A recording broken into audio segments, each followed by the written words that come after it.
comenzar entonces el estudio de esta tarde. Y bueno, hemos estado hablando la semana pasada en particular. Estuvimos hablando de uno de los temas más importantes de fundamento para la fe cristiana. Estuvimos hablando de lo que significaba e implicaba la adoración genuina, y también vimos bien de manera general lo que tiene que ver con la oración. Ahora, es importante que notemos esto, puesto que la responsabilidad o la labor más importante que tiene el ser humano, y nótese bien esto, el ser humano, es la adoración a Dios. Nosotros fuimos creados para adorar a Dios. Cada cosa creada cumple ese propósito. Y obviamente el ser humano caído se niega a eso, se niega a la adoración. Más nosotros que hemos sido alcanzados por la gracia del Señor, tenemos la responsabilidad de adorar a Dios con conocimiento y entendimiento. Por eso es que es un pilar de la fe el concepto de la adoración. No es algo que es secundario, no es algo que tenga que ser visto de una manera superficial solamente, sino que no tan solo hay que aprenderlo, sino por sobre todo hacerlo. Porque la adoración es una acción. La adoración es el todo del hombre. La predicación del Evangelio tiene un propósito. Y ese propósito es que el ser humano adore a Dios. ¿Qué produce el Evangelio de la gracia en uno? El verdadero sentido de quién es Dios y quién es uno. Entonces uno, al encontrarse, uno cuando ha conocido el Evangelio y se encuentra con el Padre en todo su esplendor, con el Hijo en todo su amor, en toda su entrega, y uno, un pecador, uno lo que hace es adorar a Dios por lo que Él hizo por nosotros. No mereciendo nada de parte nuestra, Él nos dio lo más maravilloso, que fue el regalo de la salvación, y además de eso poder tener la oportunidad de tener vida eterna y de esa manera conocer al Padre, al Hijo y también al Espíritu Santo eternamente. Entonces, por eso es que la adoración no es algo que tengamos que dejar de lado, sino que más bien algo que debemos ejercitar día a día. Debemos vivir vidas en adoración. De la misma manera, el concepto de la oración. A veces, a mí una de las cosas que es necesario, pero lo encuentro tan impersonal muchas veces, hacer estudios de la oración. Porque la oración no es algo que se aprende estudiándolo, es algo que se aprende haciéndolo. Entonces es como, claro, hablar de la oración es como bonito y obviamente es clarificador, pero nadie va a crecer en oración o va a tener una oración más de acuerdo a la voluntad de Dios. Obviamente hay cosas que la misma Escritura establece que son de acuerdo a la forma que Dios quiere que nosotros oremos, pero más allá de eso, el desarrollo, el crecimiento de una vida de oración no depende del estudio que tengamos sobre la oración, sino más bien de la vida de oración que nosotros debemos tener. Entonces, eso es fundamental. Esta cosa, tanto la adoración como la oración, son cosas que necesitamos saber, por cierto, pero que tienen que ser vividas por nosotros. No sacamos nada con quedarnos en un concepto netamente intelectual sobre estos temas. ¿Ya? Tenemos que vivirlo, tenemos que vivir una vida de adoración y una vida de oración. Recordemos que la adoración es algo tan importante porque nos muestra de alguna manera lo que el ser humano hace al momento de adorar, es exaltar la santidad de Dios. Nosotros nos inclinamos ante Dios. La expresión que se refiere normalmente a la adoración tiene la idea gráfica de alguien que se arrodilla ante la otra persona y le besa la mano. Ese es el concepto de la adoración, postrarse ante aquel que es el objeto de nuestra adoración. Reconocer de esa manera también la humildad que nosotros tenemos que tener a la hora de adorar. Por tanto, esto es tan importante y también requiere que nosotros sepamos, insisto, tenemos que saber cómo debemos hacerlo, porque Dios lo estableció. Él no dijo adórenme como ustedes quieran. Él estableció una forma en la cual nosotros podemos acercarnos a Él. Y esa es por medio única y exclusivamente del Hijo Jesús. Sin el Señor Jesucristo como único mediador entre Dios y los hombres, es imposible poder vivir una vida de adoración genuina y verdadera. Antiguamente, en el pacto antiguo, Dios había establecido que esa relación con Él de la adoración era por medio de el templo, por medio de sacrificios. Pero todas esas cosas apuntaban a la persona de Cristo, quien era el verdadero sacrificio y que en su cuerpo era el templo de Dios vivo. Entonces, cuando vemos estas cosas, nos tienen que llevar a nosotros, insisto, más allá de un conocimiento, a una aplicación en la vida nuestra.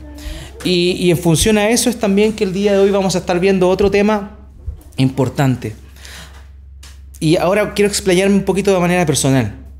Lo hermoso de la vida de fe, hermano mío, es que uno siempre está aprendiendo. Uno a veces tiene ideas sobre algún tema, pero en medida que va madurando, en medida que va buscando más al Señor, en medida que también va estudiando más cosas y se va, de alguna manera, uno va creciendo en el conocimiento de Dios también, uno va cambiando muchas cosas de las que antes creía. La actitud que nosotros debemos tener siempre es una actitud receptiva de humildad ante la enseñanza. Y eso a mí siempre me llama la atención, y más bien porque cuando recién me inicié en el cristianismo, siempre me enseñaron, en la iglesia en la cual nací, me enseñaron que la actitud de un creyente debía ser como la actitud de los hermanos de Berea, que aparecen en Hechos capítulo 17. En esa ciudad, Pablo mismo decía que aquellas personas de Berea tenían un espíritu más noble que las de Tesalónica y escudriñaban las Escrituras cada día para ver si lo que Pablo les enseñaba era de acuerdo a la Escritura o no. Pero a mí lo que me llama la atención es que al referirse a ellos a nobleza, no tan solo implicaba una nobleza de un estatus social, sino también una nobleza de corazón. Entonces la actitud de la gente de Berea era escuchar, pero también ir aprendiendo y cotejando de acuerdo a lo que la Escritura decía. Y eso me lleva a mí porque yo también constantemente estoy en un proceso de aprendizaje.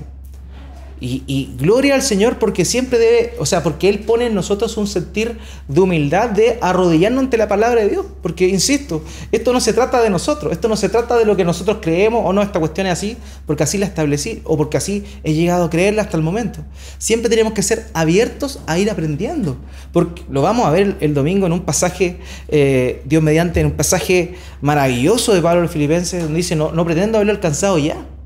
Él no pretendía haber alcanzado el punto cúlmine en su vida espiritual. Y eso también debe ser el sentir de nosotros. Siempre estamos aprendiendo, siempre vamos a aprender. ¿Y quién nos va a enseñar la palabra de Dios? Yo de manera personal debo reconocer que cuando me puse a estudiar este tema tenía muchos preconceptos erróneos, pero que el Señor en su misericordia me lo fue alineando y yo le agradezco al Señor y quiero compartir esto con ustedes. El día de hoy vamos a estar hablando de este tema que también tiene que ver con la adoración, ¿ya? Y este es el tema del día del Señor, el día de reposo del cristiano. Y ahí creo yo que este tema, la verdad, es muy menospreciado por la iglesia actual. Las iglesias tradicionales que son ya de más, llamémosle de una que vienen de un origen histórico, tienen un concepto más elevado del día del Señor que las iglesias evangélicas comunes y corrientes tienen, ¿ya? Pero el día del Señor es algo importantísimo porque esto nos habla de la adoración que nosotros debemos darle a nuestro Dios también. Y vamos a estar hablando entonces el día de hoy referente a esto, al día del Señor. Ahora, veamos cómo es que esto aparece en la Escritura. Cómo es el origen del día de reposo, cuándo comienza el día de reposo. Y vamos a ir a Génesis capítulo 2, versículo 2 al 3. Y en el séptimo día completó Dios la obra que había hecho y reposó en el día séptimo de toda la obra que había hecho. Y bendijo Dios el séptimo día y lo santificó porque en él reposó de toda la obra que él había creado y hecho. Ok. Aquí, fíjense que estamos hablando del capítulo 2 de Génesis, ¿ya? No estamos hablando de que la historia de la humanidad está desarrollada, ni mucho menos. Aquí estamos viendo el proceso de conclusión de la creación de Dios. Dios culmina su proceso creativo en 6 días y después de ese día, el séptimo día, dice acá, completó Dios la obra que Dios había hecho y reposó en el día séptimo de toda la obra que había hecho. La aparición del día de reposo, y vamos a hablarlo como día de reposo, la aparición del día de reposo no es algo que fue dado por Dios, por ejemplo, a Moisés recién. No es algo que apareció con Moisés. No es, por eso he querido tomarlo desde acá, desde el Génesis. Antes de que ocurriera el pecado de Adán, Dios ya había establecido de alguna forma este mandato. El mandato o la observancia del reposo. Ahora hay cosas importantes acá que debemos notar y que nos va a llevar a entender de mejor manera en qué significa este concepto. Fíjense, y reposó en el día séptimo de toda obra que había hecho. ¿Qué día Dios empezó a crear las cosas? La Biblia no dice qué día era. Dice el primer día. Nosotros tenemos una concepción de que el lunes es el primer día de la semana. O en el caso de los hebreos y también de la mayoría de las culturas semíticas, era el día domingo, el primer día de la semana. ¿Ya? Entonces es curioso esto porque uno no se pregunta esta cosa. ¿Qué día comenzó Dios a crear las cosas? No sabemos, el primer día, porque la Escritura dice el primer día, pero dentro de la cronología de Dios no sabemos.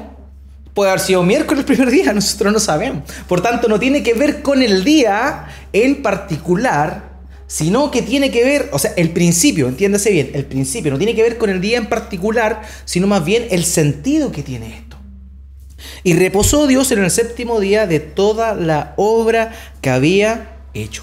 Y bendijo, fíjense en esto, Dios al séptimo día y lo santificó. Fíjense lo que hace Dios ese día, santificarlo. ¿Se acuerdan ustedes qué significaba el concepto de santidad? Apartar. Que Dios haya santificado ese día, el día séptimo, implica que Dios apartó ese día. Y normalmente cuando las cosas eran santificadas, hablémonos desde la perspectiva de la construcción del templo, por ejemplo, o del tabernáculo. Habían cosas que eran santificadas. ¿Qué significaba eso?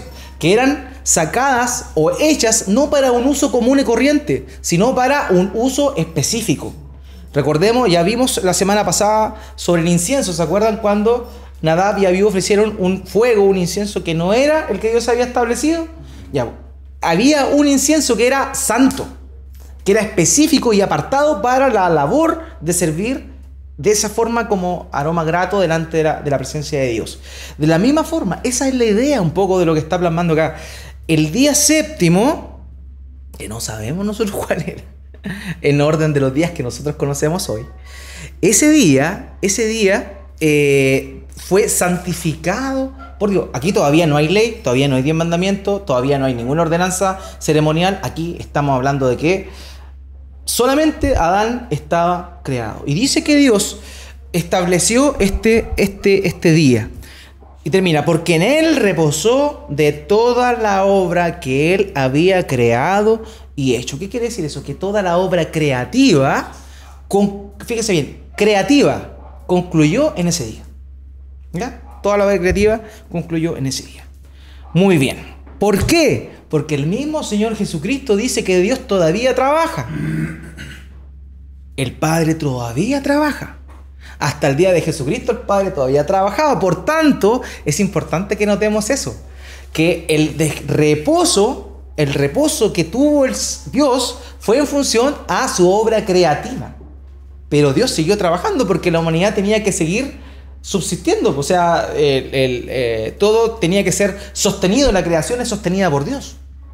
Dios tenía que permanecer sosteniendo esa creación. Por tanto, su obra creativa terminó ahí, pero Él sigue trabajando. Y es por eso que el Señor Jesucristo dice eso en Juan capítulo 5, 17. ¿Quién lo puede leer, por favor? Pero Jesús le respondió: hasta ahora mi Padre trabaja y yo también trabajo. Mi Padre trabaja y yo también trabajo. Entonces aquí está hablando que no es el reposo del cual está hablando en Génesis 2, no se está refiriendo a un reposo o una inactividad, a un estado de inercia, de estar ahí esperando que pase algo. No, significa que él reposó de su obra creativa, pero no de su labor, no de su función. No sé si entendí bien, pero quiere decir que Dios sigue trabajando por el hecho de que Él que sustenta la creación. Claro. Ese es el trabajo, digamos, que... Pero hay algo que es mucho más grande que eso. porque Él terminó su obra creativa, pero Él continúa trabajando ahora, pero con su obra redentiva. ¿Sí? Entonces, eso es lo maravilloso de esto. O sea, la obra creativa de Dios terminó ahí. A eso se refiere ese reposo. Pero, a partir de ese momento, ¿qué ocurrió? Después de aquello, viene el pecado de Adán. Y ahí, en ese momento, por así decirlo, sabemos que desde antes de la fundación del mundo, pero en ese momento se pone en marcha el plan que estaba desde antes de la fundación del mundo para la redención del ser humano. Por tanto, Dios sigue trabajando igual. ¿Ya? Entonces, lo que cesó ahí, el reposo fue un reposo de la obra creativa de Dios y no de su obra en general. ¿Ya? Eso es importante que notemos. Miren, aquí el hermano Arthur W. Pink dijo lo siguiente: grabemos firmemente en nuestra mente que el descanso no es inercia.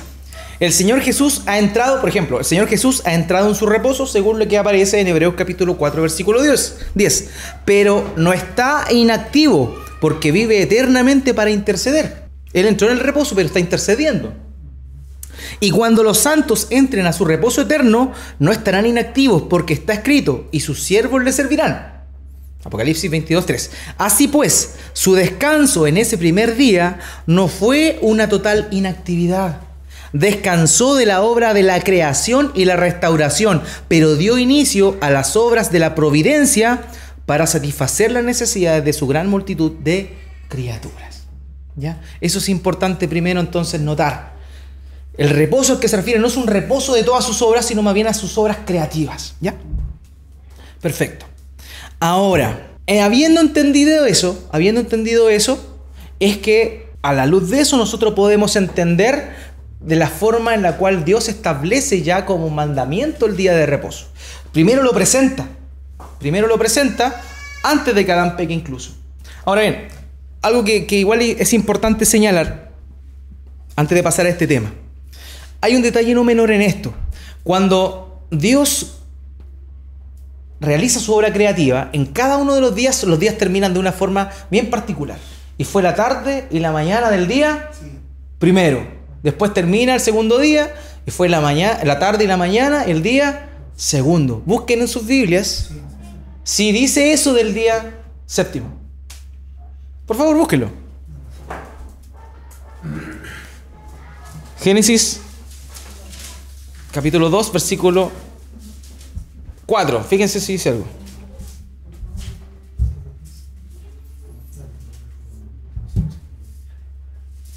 No dice nada. No dice y vino la tarde y la mañana y fue el día séptimo.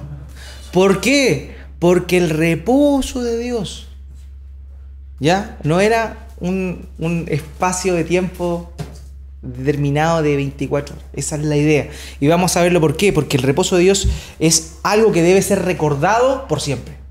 El reposo es algo que debe ser recordado y observado por siempre, ¿ya? Entonces, vamos a continuar entonces con la idea. Y aquí vamos a ver precisamente esto y vamos a tratar de responder esta pregunta. ¿Está vigente el día de reposo el día de hoy? Esa es la pregunta que vamos a responder. Éxodo capítulo 20, versículo 8 al 11. ¿Quién lo puede leer, por favor? Acuérdate del día de reposo para santificarlo. 6 días trabajarás y harás todo tu obra. Mas el séptimo día es un día de reposo para el Señor tu Dios. No harás en él obra alguna. Tú, ni tu hijo, ni tu hija, ni tu siervo, ni tu sierva, ni tu ganado, ni el extranjero que está contigo. Porque en 6 días hizo el Señor los cielos y la tierra, el mar y todo lo que en ellos hay. Y reposó en el séptimo día. Por tanto, el Señor bendijo el día de reposo y lo santificó. Ya. Fíjense el marco en el cual Dios está diciendo esto. ¿Cuál es el contexto de Éxodo 20? ¿La entrega de qué? Los mandamientos. ¿Pero cuál es el mandamiento? Los 10 mandamientos. ¿Se acuerdan que cuando hablamos de la ley de Dios hablamos de las 3 leyes? La ley moral de Dios, la ley ceremonial y la ley judicial. ¿Se acuerdan que hablamos de que la ley moral es la única que es eterna? Porque tiene que ver con el carácter de Dios, y que tanto la ley ceremonial como la ley judicial, que tenía que ver, las ceremoniales tenían que ver con todos los ritos que se hacían de purificación, todas esas cosas caducaron, ¿cierto?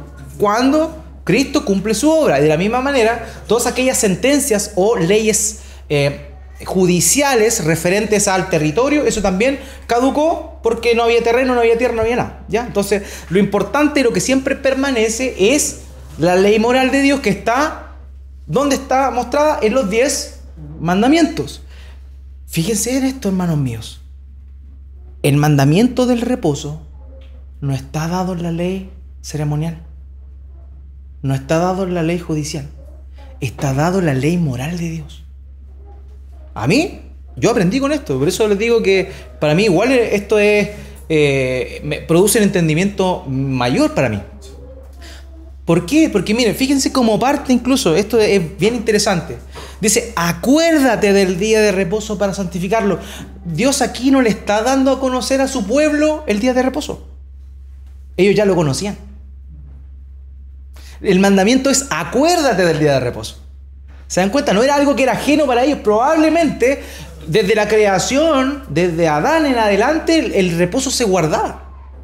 El reposo se guardaba.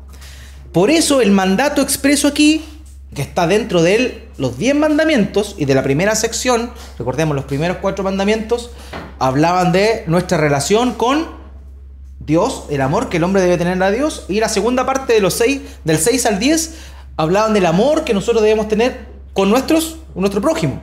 Ya, este mandamiento es el último del listado de 4, que tiene que ver con nuestra relación con Dios. Pero también hace un nexo con la segunda parte que tiene que ver con el mandamiento con el prójimo, porque también este mandato del día de reposo o la observancia del día de reposo honra a Dios y también bendice a mi prójimo. Y vamos a ver cuál es el propósito del día de reposo. Y ahí vamos a poder de alguna forma ir entendiendo más, y lo que es mejor, hermanos míos, poder aplicar esto a nuestras vidas y a nuestra forma de vivir la fe cristiana también.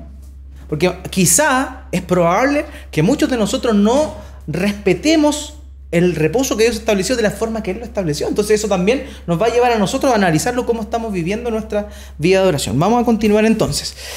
Acuérdate del día de reposo para santificarlo. 6 días trabajarás y harás tu obra, más el 7º día es día de reposo para el Señor tu Dios. No harás en él obra alguna. Ni tú, ni tu hijo, ni tu hija, ni tu siervo, ni tu sierva, ni tu ganado, ni el extranjero que está contigo, porque en 6 días hizo el Señor los cielos y la tierra, el mar y todo lo que hay en ellos hay, y reposó en el 7º día. Por tanto, el Señor bendijo el día de reposo y lo santificó. La misma idea de lo que había aparecido en Génesis capítulo 2. Entonces, eso es lo primero, hermanos míos. Recordemos, lo que está vigente son los mandamientos o la ley moral de Dios. Los 10 mandamientos corresponden a la ley moral de Dios. El reposo, la observancia del día de reposo, está en los 10 mandamientos. Por tanto, no es algo que caduque, es algo que permanece en el tiempo. Porque representa no nuestra relación con, por ejemplo, o algo ceremonial, sino más bien tenía que ver con nuestra relación con Dios y a la vez nuestra relación con el prójimo. Por eso es que este mandamiento sigue vigente el día de hoy. Observar y guardar el día de reposo sigue vigente el día de hoy. Pero recordemos la premisa que yo les dije. Porque están por ejemplo, los adventistas del 7º día que hablan del sábado y le dan un énfasis muy similar a lo que estoy hablando yo ahora, pero que para ellos es rigurosamente el sábado. El sábado. Y ellos incluso para el adventismo del 7º día, cuando hablamos del tema se los mencioné, para ellos ese relato que aparece en Apocalipsis de la marca de la bestia, dice que los que tienen la marca de la bestia son todos aquellos que no respetan el sábado. Esa es la interpretación que el adventismo le da a esa figura. Entonces, yo no estoy hablando aquí del adventismo del 7º día. Estoy hablando de lo que la Escritura dice y la interpretación que la Escritura nos muestra respecto a eso, cómo todo se junta consigo mismo, ¿ya? Entonces, eso es importante. La pregunta: ¿está vigente el día de reposo? Está vigente el día de reposo porque el Señor Jesucristo dijo que su ley no iba a pasar, su palabra no pasaría nunca.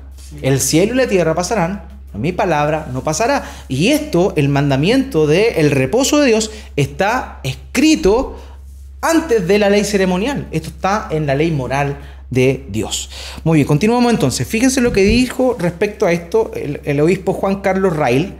Hace muchos años estamos hablando, el obispo Rail murió en el 1900, o sea, igual en harto tiempo. Él dijo lo siguiente: el anuncio del día de reposo, es el contexto, fue bajo circunstancias de singular solemnidad y acompañado de truenos, rayos y un terremoto. ¿Se acuerdan los 10 mandamientos? Cuando Dios le entrega las tablas de piedra donde estaban los 10 mandamientos, ese fue el contexto. Habían rayos, terremotos, toda la gente estaba asustada porque se veía la gloria en el monte. Dice, fue la única parte en las tablas de piedra escrita por Dios mismo. Recordemos que los demás mandamientos, lo vimos los ceremoniales, fue escrito por Vitela o por la pluma de Moisés, pero no fue escrito por el dedo de Dios. Los 10 mandamientos sí fueron escritos por el dedo de Dios. Fue la única parte colocada dentro del arca. Los otros mandamientos no estaban. Lo que se guardó dentro del arca eran las piedras que después Moisés escribió, porque se acuerdan que él partió las piedras que Dios había escrito con su dedo, después lo manda a labrar piedra y después vienen escritas por la mano de Moisés ya, pero correspondía a lo que había sido entregado de primera fuente por Dios. Entonces eso es importante. Fue la única parte colocada dentro del arca. Encontramos la ley acerca del día de reposo lado a lado con la ley sobre la idolatría, el homicidio, el adulterio, el hurto y las demás. Me es totalmente imposible creer que esto tuvo la intención de ser solo una obligación temporal. Eso es lo que el obispo Rail decía referente a esto, ¿ya? Miren lo que dice Santiago capítulo 2 versículo 10. Porque cualquiera que cumpla toda la ley, pero que falle en un solo mandato, ya es culpable de haber fallado en todos. La misma idea.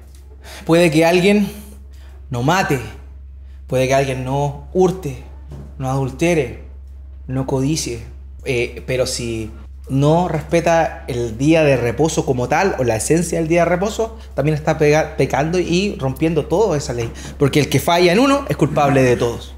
Porque es la ley moral de Dios, ¿ya? Esa es la idea de esto. Entonces, el Señor Jesucristo, ¿qué hizo cuando vino? Él habló de los mandamientos, ¿cierto? Él lo que hizo, Él no fue venir a abolir la ley, ya hablamos de eso, sino lo que Él vino a hacer fue a cumplir la ley. Alguien que lea Mateo capítulo 5, versículo 17. No penséis que he venido para abolir la ley o los profetas. No he venido para abolir, sino para cumplir. Ok, lo que se abolió, insisto, hubieron cosas que se abolieron, pero fueron las leyes ceremoniales y judiciales. Pero la ley moral de Dios no puede ser abolida porque es parte de la esencia y del carácter de Dios. Por tanto, a esa ley moral es la que se está refiriendo aquí Él. No he venido para abolirla, sino para cumplirla. Vemos en la Escritura entonces todas las veces que Jesús empieza a enseñar a sus discípulos y también a la gente. Por ejemplo, en una oportunidad dice, oíste que fue dicho, pero yo os digo, ¿cierto? Y él, más que lo que hacía era quitarle todo lo que la gente le había agregado al mandamiento que Dios había hecho y lo presenta de una manera limpia y lo eleva. Ese es el sentido de lo que hace el Señor Jesús. El concepto, por ejemplo, de para cumplir, la expresión que se emplea ahí es la misma que se utiliza para hablar de la llenura del Espíritu Santo, por ejemplo. Cumplir de este pasaje, y llenura significa lo mismo, algo que rebasa. Lo que vino Jesucristo a hacer es a cumplir la ley, pero también a subir el estándar y ponerle un toque mucho más importante. Por ejemplo, lo vemos en el ejemplo donde Él dice, a usted le dijo no adulterarás. Más yo os digo que cualquiera que mira a una mujer codiciándola en su corazón, ya adulteró con ella en su corazón. El estándar era ese, pero Él llega y lo sube. ¿Ya? Eso es lo que hace el Señor Jesucristo, eso es lo que siempre Él hizo. Entonces, cuando Él se encuentra y viene a la tierra, Él no habla, Él habla, por así decirlo, de todos los mandamientos y le da este nuevo estatus de elevado, más grande, más importante, que requiere más santidad. Y también hizo lo mismo o lo suyo con el día del Señor. Y lo vemos. Algunas personas dicen, oye, pero Jesús no se sujetó al día del Señor porque siempre decía, oye, Él hacía cosas que la ley decía que no debían hacerse. Pero Jesús nunca no cumplió el verdadero sentido del día de reposo. Él constantemente está corrigiendo a los fariseos, a los escribas, de que ellos no estaban cumpliendo verdaderamente el propósito del día de reposo. Y ellos le habían añadido otras cosas. Voy a dar un ejemplo que no, por cosa de tiempo no alcancé a ponerlo en un listado acá en la presentación. Pero, por ejemplo, hoy en día, si antes eran religiosos, hoy en día el judaísmo es mucho más religioso que antes. Y bueno, no están hoy día los que han ido a Israel, para que me ayuden.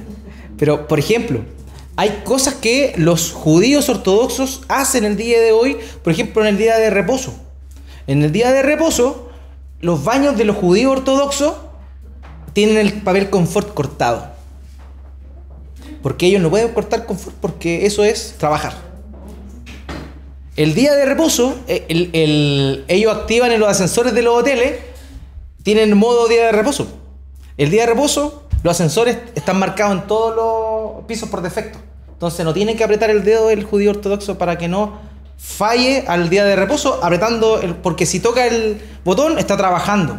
Y eso es faltar al sábado. A ese nivel... Sí, pues está todo, por eso, está todo arreglado para que nadie rompa el reposo. ¿Por qué? Porque el hombre, ya lo vimos también la semana pasada, cuando nosotros queremos añadirle cosas a lo que Dios nos ha pedido, somos re buenos para ser creativos, pero eso en vez de acercarnos más a Dios, nos aleja de Dios. A ese extremo han llegado el día de hoy los judíos. Lo que vino Jesús a hacer fue de ninguna manera romper con lo que Dios había establecido referente al día de reposo. Lo que Él vino a hacer es mostrar el verdadero propósito del día de reposo. Entonces es así que vemos, por ejemplo, este ejemplo en Mateo capítulo 12, versículo 2 al 8. Yo le hice un resumen ahí porque era mucho. Solamente tomé los versos que nos competían de mejor manera. ¿Quién lo puede leer, por favor? Mateo 12, del 2 al 8. Cuando los fariseos vieron esto, le dijeron: fíjate, tus discípulos hacen lo que no está permitido hacer en el día de reposo. Pues yo les digo que aquí está uno mayor que el templo. Si ustedes supieran lo que significa misericordia quiero y no sacrificio, no condenarían a los inocentes, porque el Hijo del Hombre es Señor del día de reposo. Fíjense, aquí dice algo súper importante. En realidad, muchas cosas dice importante. Pero se supone que aquí ellos estaban cortando espigas en el camino en el día de reposo. ¿Ya? Entonces eso era blasfemia. ¿Cómo? Si no podíais trabajar, no podíais hacer nada. Entonces ellos habían añadido esa cosa al día de reposo. Entonces fíjense en lo que el Señor Jesucristo hace acá. Él incluso hace una... Me parece que en este... Sí, en este. Hace una cita a lo que ocurrió con David cuando David estaba arrancando con sus hombres. Y él entró en el templo y el sacerdote Abiatar le dio los panes de la proposición, que ya estaban vencidos, ya lo habían sacado, pero esos solamente eran para los que servían en el templo. Entonces Jesús le dice, ¿se fijaron que el sacerdote hizo eso? Entonces eso, a la vista de un judío religioso, implicaba romper el mandamiento que Dios había dado. Pero lo que Jesús hace es decirle, no, el propósito del día de reposo no es que ustedes no hagan nada, sino que ustedes se preocupen por el otro. Por eso dice acá, si ustedes supieran lo que significa misericordia quiero y no sacrificio. Porque el verdadero propósito del día de reposo, y lo vamos a ver un poquito más adelante, es tan sencillo como dejar de buscar mi propio beneficio y buscar el beneficio del otro. Básicamente esa es la premisa más importante del día de reposo. ¿Ya? Dejar de pensar en mí. Por eso decía, no hagas trabajo. ¿Por qué? Porque ¿quién es beneficiado con el trabajo? Chupo. Ni tu hijo. ¿Por qué? La idea es dejar de pensar en uno. Esa es la idea del día de reposo de manera bien somera. Vamos a ir ahondando más en ese sentido. Por eso es que Jesús perfecciona y le muestra el verdadero sentido del día de reposo, que era ejercer y dar misericordia y no sacrificio. Misericordia. Y vamos a continuar porque más abajito en el mismo capítulo 12, pero del versículo 10 al 12, miren lo que dice el Señor Jesucristo justo en ese mismo día, el mismo día donde lo increparon sobre que sus discípulos estaban comiendo, cortando en realidad trigo ahí de junto al camino. ¿Quién lo puede leer, por favor? Allí había un hombre que tenía atrofiada una mano. Para poder acusar a Jesús, algunos le preguntaron, ¿está permitido sanar en el día de reposo? Él les respondió, ¿quién de ustedes, si tiene una oveja y ésta se cae en un hoyo en día de reposo, no va y la saca? Y un hombre vale mucho más que una oveja. Por consiguiente, está permitido hacer el bien en los días de reposo. ¿Se dan cuenta de eso? Él terminó la sección anterior diciendo el Hijo del Hombre es Señor del día de reposo. Y aquí continúa, lo siguen molestando, por así decirlo, querían hacerle la pillada y le preguntan, ¿está permitido sanar en el día de reposo? Porque no se podía hacer nada, po. Y él le responde, por consiguiente está permitido hacer el bien en el día de reposo, porque el sentido del día de reposo es dejar de hacer cosas para uno y también ocuparse en lo que tiene que ver con la misericordia y la justicia que Dios demanda. Vamos a continuar viendo esta misma idea. Aquí da un ejemplo también para referirse a esto. Juan capítulo 7, versículos 22 y 23.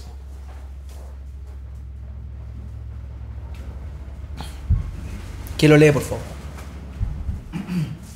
Por cierto, Moisés les dio la circuncisión, no porque sea de Moisés, sino de los padres. Y en el día de reposo ustedes circuncidan al hombre. Si para no quebrantar la ley de Moisés el hombre es circuncidado en el día de reposo, ¿por qué ustedes se enojan conmigo por sanar completamente a un hombre en el día de reposo? ¿Se dan cuenta? Se supone que, ¿se acuerdan que la semana pasada hablamos que el propósito de la circuncisión, ¿cuál era? Era un símbolo para despojarse del pecado, ¿cierto? Era la señal del pacto y la representación de ese símbolo era despojarse del cuerpo de pecado, es lo que dice Pablo. Entonces, ¿por qué ustedes se enojan conmigo por sanar completamente a un hombre? La circuncisión era algo representativo, era un símbolo, pero ellos, si caía domingo y se cumplía el octavo día, circuncidaban igual al niño. Sábado, en este caso.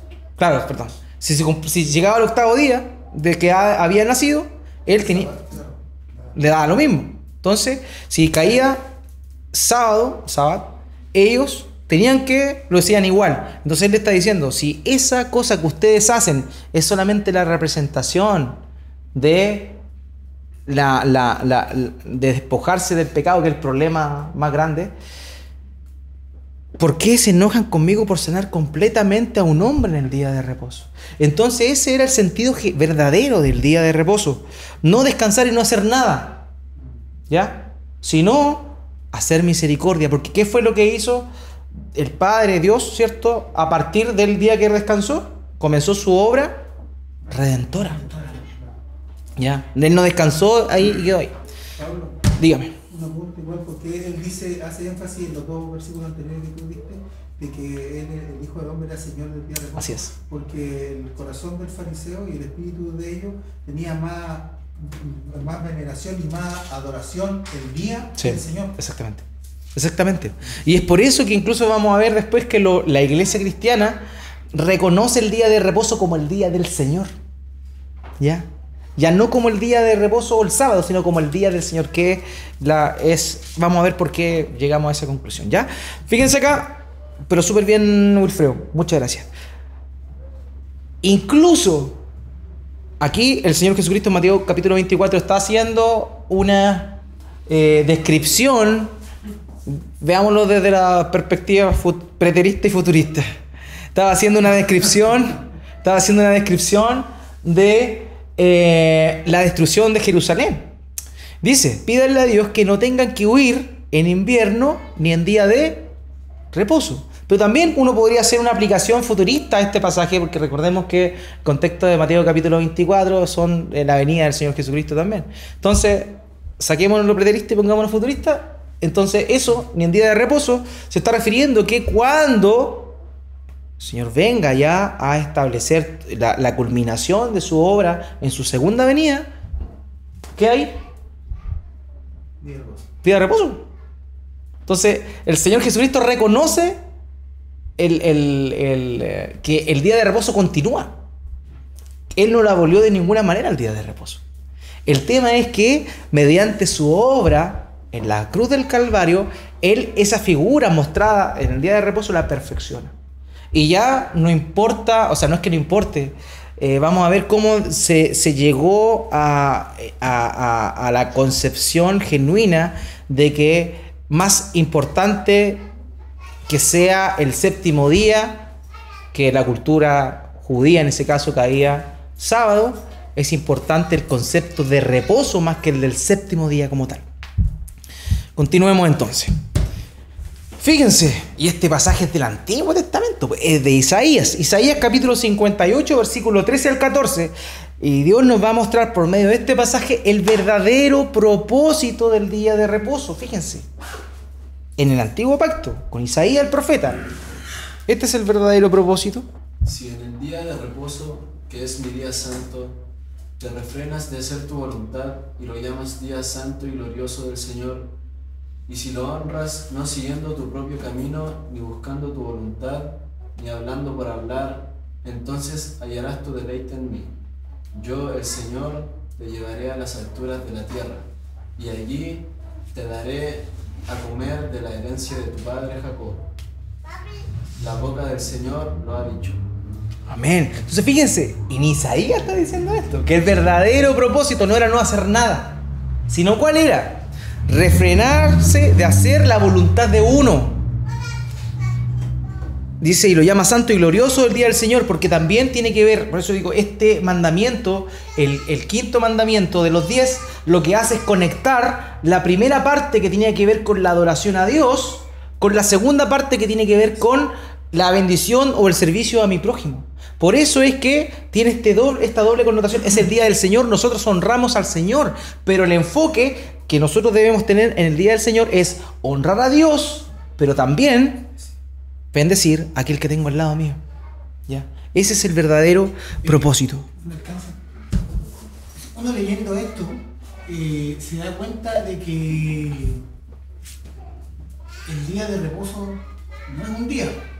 No. No es un día de reposo. Porque uno no Es puede un estado, estar al día, si uno fuera a lo mejor sabatista, adventista, esperar el día sábado para que esto se cumpla. Uno tiene que, porque agradar a Dios no se puede agradar a Dios con un solo día. Claro. Y el resto de los días no hace. No, claro, evidentemente es algo que nosotros todos los días debiésemos hacer. Claro. Pero lo increíble, pensamiento que yo igual tenía, pero lo que muestra la evolución o el desarrollo de esta idea o de esta doctrina en la misma escritura pone énfasis en el día. O sea, esto todos los días lo tenemos que hacer, pero hay un día especial, hay un día santificado. Por eso ese concepto era tan importante. Él lo santificó. O sea, de todo lo que está diciendo Dios al decir esto, 6 días trabaja, el séptimo día no. Preocúpate 6 días de ti y un día no te preocupes nada de ti. Preocúpate de mí y preocúpate de hacer misericordia por aquel que tenía al lado. Eso es lo que Dios está diciendo. O sea, la séptima parte, ¿cierto? Una de 7, una parte de 7 de la tortita es para mí y para tu prójimo. Por eso es importante el día. Obviamente todos nosotros lo debemos hacer todos los días, pero hay un día que el Señor estableció para esto también, y de manera apartada, ¿ya? Porque si no, siempre jugaríamos, pero ya si son 24 horas, puedo hacer 3 horas del martes, 5 horas del sábado, no sé, y hacemos nuestro día de 24 horas, pero no, tiene que ver también con eso, y también esto nos muestra de alguna forma el carácter irrestricto de Dios también. O sea, Él estableció algo, y por eso es que Él lo dijo de esa forma, ¿ya? Continuemos entonces, miren lo que dice Archibald Alexander Hodge, el hijo. Dice, el mandamiento de observar el día de reposo es en su esencia tan moral e inmutable como los mandamientos de no hurtar, de no cometer homicidio o de adulterio. Tiene como estos su fundamento en la Constitución universal y permanente y en las relaciones de la naturaleza humana. Fue designado para satisfacer las necesidades físicas, morales, espirituales y sociales del hombre, proveer un tiempo adecuado para la instrucción bíblica de las personas y la adoración pública y privada de Dios, y brindar un periodo adecuado de descanso del cansancio del trabajo secular. De alguna forma aquí el hermano resume todo lo que implicaría el concepto del verdadero reposo. Entonces, esto es importante, porque recordemos, el Señor Jesucristo siempre tomaba un mandamiento y lo elevaba. Si algo parecía cumplible, el Señor Jesucristo lo cumple y le sube el estándar. Es inalcanzable. Entonces, Cristo cumplió el Sabbat. Fíjense lo que dice aquí el hermano Benjamin Warfield. El Señor, siguiendo el ejemplo de su Padre, cuando terminó la obra que éste le había dado, vivir y la cruz, ¿cierto? Descansó el día de reposo en la paz de su sepulcro. Él estuvo muerto el día de reposo. ¿Cuándo resucita Él? Después del día de reposo. El primer día de la semana. Pero aún tenía trabajo por hacer. Fíjense en esto. Y cuando amaneció el primer día de la nueva semana, que era el primer día de una nueva era, la era de la salvación, se levantó del descanso en el sepulcro e hizo nuevas todas las cosas. Entonces, por eso es que de alguna manera Cristo cumplió con el reposo que había sido establecido el séptimo día. Pero Él lo perfecciona y Él, el octavo día, el primer día de la semana, resucita en gloria y majestad y continúa cumpliendo su rol salvífico para con nosotros. Y ahí comienza la nueva era. Entonces, la pregunta que se nos viene, entonces, ¿cuál es el día de reposo? ¿Cierto? ¿El sábado o el domingo? Hoy hay un cambio en el día de observancia, ¿ya? No en el sentido de este día. Los apóstoles entendieron de parte del Señor que era mejor celebrar, conmemorar y santificar el día en que el Señor Jesucristo resucitó. Esto es el primer día de la semana, también llamado el octavo día. Y vamos a ver cómo es que la misma Escritura se encarga de mostrarnos y hacer el énfasis en eso. El concepto del reposo es perfeccionado por medio de la obra de Cristo. Porque hay algunos que dicen, uno habla de pronto con personas y dice, oye, pero si fue Constantino el que dijo que hizo el cambio entre el día del Sabbat y el día de reposo, el domingo, el día del Señor. Entonces, que fue algo impuesto y salen estas teorías conspirativas. Y es cierto que el Constantino hizo eso, pero vamos a verlo que no es algo que nació de él, es algo que la iglesia hacía desde el principio, desde la resurrección del Señor Jesucristo. Ellos tuvieron un entendimiento distinto del reposo, lo mantuvieron, siguieron respetándolo, siguieron realizando, cumpliendo con el día de reposo como Dios les demandaba, pero lo que hicieron fue, de alguna manera, celebrar no el Sabbat o el sábado, sino el verdadero sentido de lo que implica Sabbat, que significa reposo. Y ellos entendieron que el verdadero reposo estaba en la obra culminada de Cristo por medio de la resurrección, y eso fue el primer día de la semana, que cayó domingo. ¿Ya? Veámoslo aquí entonces. Jesús resucitó un domingo. Y es curioso el énfasis que hacen los evangelistas referente a esto. Dice, Lucas 24, 1 al 2. ¿Quién lo puede leer? Pero el primer día de la semana, muy temprano, las mujeres regresaron al sepulcro. Llevaban las especies aromáticas que habían preparado, como se encontraron con que la piedra del sepulcro había sido quitada. Fíjense en el énfasis que hace, el primer día de la semana. Vamos a ver el relato paralelo de esto en Juan 21. ¿Quién lo lee? El primer día de la semana, muy temprano, cuando todavía estaba oscuro, María Magdalena fue al sepulcro y vio que la piedra del sepulcro había sido quitada. Estaba hablando del relato de la resurrección. ¿Cuándo fue el primer día de la semana? Ya. ¿Qué pasó después? Jesús se aparece una semana después, en particular 8 días después. Fíjense aquí lo que dice en Juan 20:26. 8 días después, sus discípulos estaban otra vez a puerta cerrada, y Tomás estaba con ellos. Estando las puertas cerradas, Jesús llegó, se puso en medio de ellos y les dijo, la paz sea con ustedes. O sea, al octavo día después de que Cristo resucitó, no estoy sacando la cuenta, al octavo día del primer día de la semana.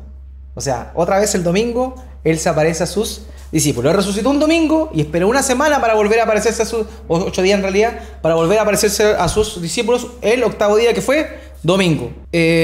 Otra cosa que no la puse acá, que es importante, la fiesta de Pentecostés. El Pentecostés es una fiesta que se celebra, que Dios había instituido el día en la antigüedad, ¿cierto? Una fiesta que Él había, que se llama la fiesta de las cosechas, de las primicias de las cosechas. Más allá de las cosechas como tal, era el primer fruto de la cosecha, y después viene la fiesta de Pentecostés. Entonces, la fiesta de Pentecostés era 49 días más 1 después de la Pascua. ¿Ya? Por eso se llama Pentecostés, que equivale a 50 días. Y eso cayó un día domingo. El día domingo fue cuando el Espíritu Santo vino también a la iglesia de Pedro, y todos fueron llenos del Espíritu Santo. Entonces la resurrección de Jesucristo fue un día domingo, el primer día de la semana, Él se aparece el primer día de la semana, el Espíritu Santo viene el primer día de la semana. Y por eso es que vemos en la Escritura que Pablo, y vamos a ver que otros apóstoles también, entendieron que el primer día de la semana era una reunión especial para los primeros cristianos. Y fíjense aquí lo que aparece, lo que le dice aquí Pablo a los Corintios, dándole instrucciones sobre la ofrenda, porque recordemos que él también estaba pidiéndole dinero a los hermanos de Corinto para poder socorrer a los hermanos de Jerusalén que estaban pasando por una situación bien difícil. Entonces él está pidiendo donativos. Fíjense cómo dice ahí cuándo lo tenían que hacer. 1 Corintios capítulo 16, versículo 2. Cada primer día de la semana, cada uno de ustedes ponga algo aparte, según lo que haya ganado, y guárdenlo, para que no se tengan que recoger las ofrendas cuando yo esté allá. Fíjense, cada primer día de la semana, porque él reconocía que había una reunión de la iglesia el primer día de la semana. Hechos capítulo 20, versículo 7. El primer día de la semana, los discípulos se reunieron para partir el pan, y Pablo estuvo enseñando. Pero como tenía que salir al día siguiente, alargó su discurso hasta la medianoche. Ya. ¿Cuándo fue el primer día de la semana? Porque era el día de reunión de los cristianos, de los primeros cristianos. Por eso nosotros el día de hoy nos reunimos el domingo. ¿Ya? No es porque nos fuimos en rebeldía con el judío y que seguimos la tradición de la Iglesia Católica Romana, no, es porque la Escritura nos habla que los hermanos se juntaban el primer día de la semana. Ahora, ese es el testimonio bíblico que hay, ¿ya? Vamos a hablar de el testimonio que hermanos, los conocidos como padres de la Iglesia, dijeron referente a la observancia del día de reposo, del día del Señor, porque es el nombre que se le conoce, a partir de los primeros años después de que el Señor Jesucristo ascendió y la iglesia continuó creciendo. Ignacio Antequía, él murió el 110, esto obviamente lo dijo mucho antes. Recordemos que, ¿cuándo es escrito Apocalipsis aproximadamente? Entre el 94 y el 96 probablemente se escribió Apocalipsis. Juan fue el último discípulo, apóstol en morir, aparentemente en el año 100 aproximadamente, y esto lo escribe Ignacio de Antioquía en el año 110, estamos hablando de 10 años después que probablemente haya muerto Juan el Bautista, o sea, Juan el Apóstol, perdón.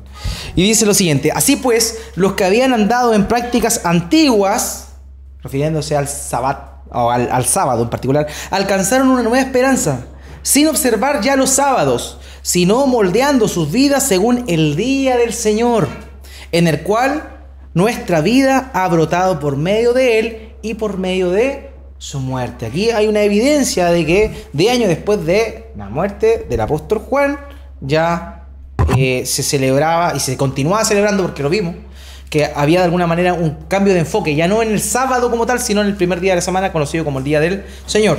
Después hay una epístola que se llama la Epístola de Bernabé, que dice lo siguiente: festejamos con alegría el octavo día, en que además Jesús se levantó de entre los muertos. Ese era el día que ellos observaban. Justino Mártir, que murió el 165, como les dije, esto obviamente implica que lo escribió antes de ese tiempo, dijo lo siguiente: en el día llamado domingo hay una asamblea de todos los que viven en las ciudades o en los distritos rurales, y las memorias de los apóstoles y los escritos de los profetas son leídos, porque es el primer día cuando Dios disipó las tinieblas y el estado natural original de las cosas y formó el mundo, y porque es el día en que Jesucristo, nuestro Salvador, se levantó de entre los muertos. Por lo tanto, permanece como el principal y el primero de los días. Después, Tertuliano, que vivió entre el 155 y el 220, dijo: en el día del Señor los cristianos, en honor a la resurrección del Señor, deben evitar todo lo que puede causar ansiedad y aplazar todo trabajo del mundo, no sea que den lugar al diablo. Y por último, Atanasio, y este ya fue bien tarde, quien vivió entre el 295 y el 373, dijo lo siguiente: el Señor transfirió la observancia del día de reposo al día del Señor. Entonces, hermanos míos, a la luz de esto es importante notar que guardar el reposo es una responsabilidad también de nosotros los cristianos, ¿ya? Lo que no guardamos es el adorno del sabbat judío, eso que ellos le añadieron, esas cosas. Por eso es que Pablo le dice a los colisenses que nadie los moleste, por así decirlo, parafraseando un poco, con cosas de comida, bebida, ni lunas nuevas, ni días de reposo. No se está refiriendo el apóstol Pablo ahí a el día de reposo como tal, sino al añadido que le habían dado al día de reposo. ¿ya? Porque no, eso era el problema no era el día de reposo como tal, ¿ya? Entonces nosotros como creyentes debemos observar el día de reposo. Entonces, hermanos míos, ¿cómo aplicamos esto a nuestra vida de fe? El día de domingo es un día solemne, es un día especial, debe ser un día especial para nosotros, no desde la perspectiva religiosa, ¿ya?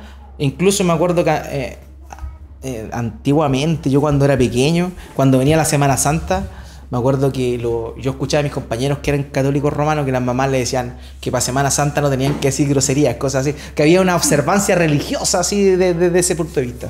Nosotros debemos entender que el mandato del día del Señor es un mandato que vamos a tener que tenemos que cumplir, porque es algo que el Señor estableció.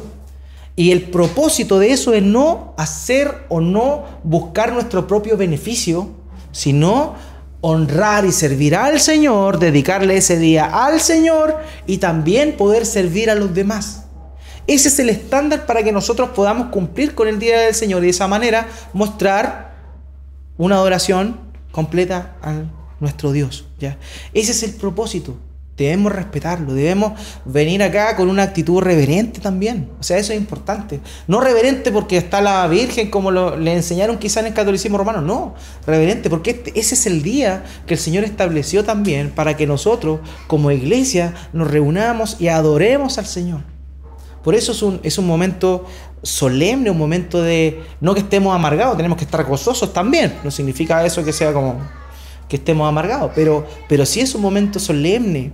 También aprovecho de pasar el dato, hermanos, cuando estemos realizando la cena del Señor, que no sea un momento para conversar, que no sea un momento para echar la talla. Hermanos, estamos recordando el sacrificio de Jesús por nosotros. Y es cierto que de pronto uno está entregando el vasito y se le cae y es chistoso, pero yo esto no lo... Hermano, no lo estoy diciendo por mí porque a mí me moleste, que a mí no me molesta. Es algo serio, estamos recordando el sacrificio del Señor Jesús y Jesús no se rió cuando lo estaban. Entonces, por eso, hermanos, no se trata de ser legalista ni armar las cosas, no. Se trata de tener un respeto para con el Señor en primer lugar por lo que estamos haciendo. Entonces, porque nuestras generaciones son, como veníamos saliendo también de muchos de nosotros del catolicismo romano, a veces tenemos esta como aversión por esas cosas que son un poquito más cuadradas, pero no lo hagamos por ser cuadrados, hagámoslo verdaderamente con temor reverente a la figura, a lo que nosotros estamos recordando. Esa es la idea, hermanos míos. Observemos el día del Señor, santifiquémoslo, apartémoslo, que sea verdaderamente un día en que busquemos al Señor, que no lleguemos después a la casa y no sé, hagamos cualquier cosa, sino que sea un día en que meditemos en el Señor. Como familia, aquellos que somos papás, que tenemos esposas, que meditemos como familia en la obra del Señor, que sea un tiempo, no tan solo cuando estamos aquí dándole culto público, sino también cuando estamos con nuestra familia cerrada la puerta, que mantengamos esa esencia del día del Señor, ¿ya? Porque es un día que Él santificó para adoración a su nombre y también para que nosotros mostremos misericordia con las demás personas también. Un día para trabajar en las obras que Él preparó de antemano para que anduviésemos en ellas.